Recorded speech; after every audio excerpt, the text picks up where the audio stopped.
Okay, on to some MCQs. So up until about question 24, there are plenty of people getting questions right. So the knowledge is certainly in the classroom. You can look at the mark scheme, you can ask each other. 24 was done right by almost nobody, and yeah, it's a bit of a tricky one. I can see why we had an issue with it. 24. A uniform rod is balanced horizontally about support F, which is here. Forces 400 newtons and 100 newtons act at the ends of the rod as shown. And we're asked to find what is the reaction force of the rod at F. So we understand that there will be a force. Call it R for reaction over here. Now, many of you have quite sort of sensibly said that, well, the downward forces and the upward forces must be equal because this is balanced.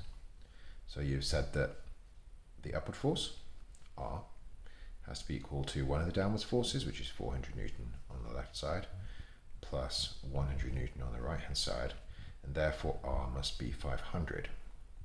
Well, you know what, that was my first thoughts as well, but we've forgotten something. This is not a massless rod. If it is, they'll be very clear and tell you that the rod itself has no mass. So there's another downward force as well, the weight of the rod. So here we've got one term. It's got two unknowns, of course, so we're going to need a second. And that's where we're going to have to come to our moments. Easy side first. This is going to be turning it anti-clockwise. So the anti-clockwise moments here are 400 times by 1, which is just 400. The clockwise moments over here, a little bit trickier. 3 times 100, so that's the moments due to this force, give us 300. And the next one is going to be the weight times by the distance from the rod.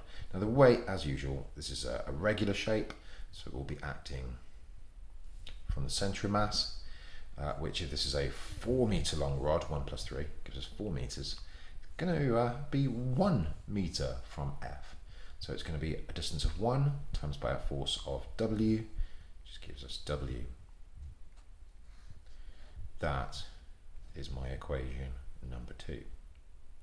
Solve those two simultaneous equations and you get D.